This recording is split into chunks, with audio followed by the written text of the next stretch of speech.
اب اس طریقے پر فرض کیجئے کہ کسی وقت عمل کرنا ممکن نہ رہے، میں نے ابھی عرض کیا نا کہ عمل کرنا فرد کے لیے ممکن نہیں رہا، اس کو کوئی حلال چیز میسر نہیں ہے، یا اس کے لیے نماز جس طریقے سے بتایا گیا اس طرح پڑھنی ممکن نہیں ہے، تو اسی طرح کا عذر، اسی طرح کا اضطرار معاشروں کو پیش آ جاتا ہے۔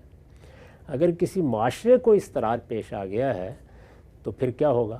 پھر ظاہر بات ہے کہ وہ حکم کا مخاطب نہیں رہے گا، اس لیے کہ اللہ تعالیٰ کے تمام احکام وہ اسی اصول پر ہیں کہ نہ وہ تکلیف مالا یطاق دیتا ہے، نہ لوگوں کو ایسے اسر میں مبتلا کرتا ہے۔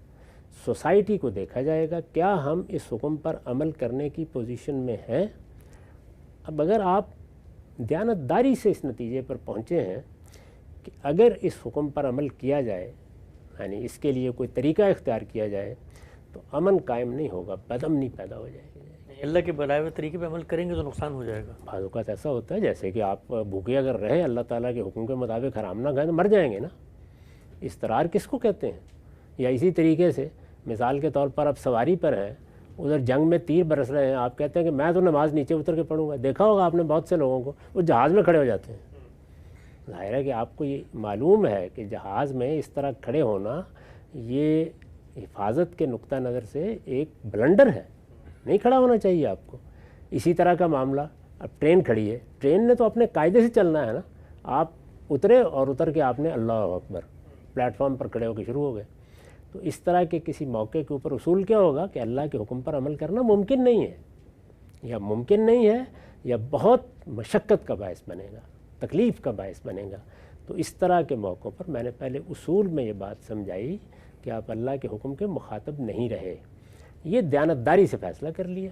یعنی دیانتداری سے فیصلہ کریں گے نا، جب ہم جہاز کی سیٹ پر بیٹھے ہوئے نماز پڑھتے ہیں تو دیانتداری سے فیصلہ کرتے ہیں کہ جہاز میں کھڑے ہو کر نماز پڑھنا یہ ٹھیک نہیں ہے، یہ خطرے کا باعث بن سکتا ہے، جان کے لیے خطرے کا باعث بن سکتا ہے، خود جہاز کی سیکیورٹی کے خطرے کا باعث بن سکتا ہے، یہ کام ہمیں نہیں کرنا۔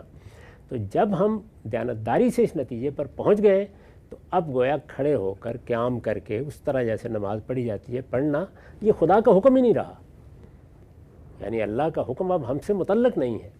اب جو اللہ تعالیٰ نے بتایا ہے اس کے مطابق ہم بیٹھے ہوئے پڑھ لیں گے، جیسے کہ ہم روزہ رکھتے ہیں یا اور کام کرتے ہیں جب ہمیں مشقت پیش آ جاتی ہے۔ مسافر اسی اصول پر روزہ چھوڑ دیتا ہے، وہ اللہ کے حکم کا مخاطب نہیں رہا۔ مریض روزہ نہیں رکھے گا، روزہ تو رمضان میں فرض تھا لیکن نہیں رکھے گا۔ کیوں نہیں رکھے گا؟ اس لیے کہ وہ جب مریض ہو گیا ہے یا بیمار ہو گیا ہے یا عورت حاملہ ہے یا وہ بچے کو دودھ پلا رہی ہے یا اور کوئی مشقت ہے، تو وہ اللہ کے حکم کی مخاطب ہی نہیں رہی، پہلے دن سے مخاطب نہیں ہے۔